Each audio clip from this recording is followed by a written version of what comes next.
And so we continue our story in Genesis, and in Genesis chapter 26, verses 34 and 35, we see that Isaac's oldest son, Esau, it says, when he was 40 years old, he married Judith, the daughter of Berai the Hittite, and Basmath, the daughter of Elon the Hittite, and his wives. And they were a source of grief to Esau's parents, Isaac and Rebekah. Now, what a strange story. And it's just tucked in there at the end of this chapter. So, why then do you think they were a cause of grief to Isaac and Rebekah? It's nothing personal as far as when we read it. It's to do with what they represent. And so, do you remember when Isaac was of an age to be married? Abraham sent his faithful servant to his own family. He says, go to my family. And so he sent his servant out, and they fetched Rebekah. He said, don't give him a wife from the Canaanites and from the people around. They were not to.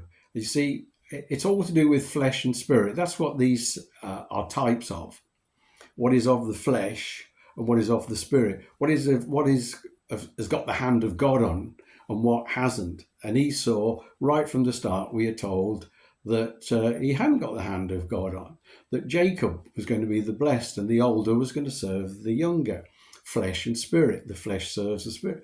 So the flesh. The New Testament says that we cannot please God if we're in the flesh. We can only please him in the spirit. And this is what these sort of stories are telling.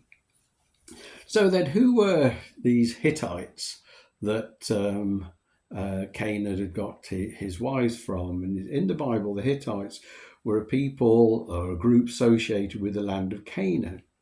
And later, a powerful empire flourished north of Israel. Canaan, the son of Ham, son of Noah. And it's not the best side of the family. Well, why was that? Well, in Genesis 9, verse 18, we find that Noah's son Ham is introduced as the father of Canaan and would later be a recipient of Noah's curse after Ham saw Noah drunk and naked and told his brothers. The passage sets out the scene of the following events, where Ham's disrespectful act leads to a generation of servitude of Canaan's descendants, while his brothers Shem and Japheth were blessed as covering their father's nakedness. What it did, Noah, for some reason, he got drunk and naked, and his behavior wasn't. Ham saw it, and he just went and told his brothers.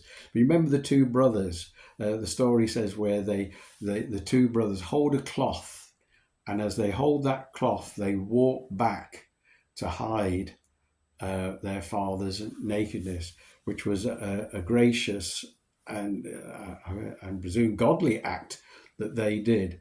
Ham, all he did is saw it and just told his brothers. He could have hidden his father's nakedness, but he didn't. And as a result, this is what he got. And then, so here we have the descendants. And so Esau took these wives, and it was a cause of grief. You know, we are told in the scriptures to love not the world, neither the things in it, for they do not please God. We are to please him. The things of God, they are more important that we have in our lives. We're in the world, but we're not of the world. So we have to go to work and have things and do things. But basically, our priority is to serve and love the Lord Jesus.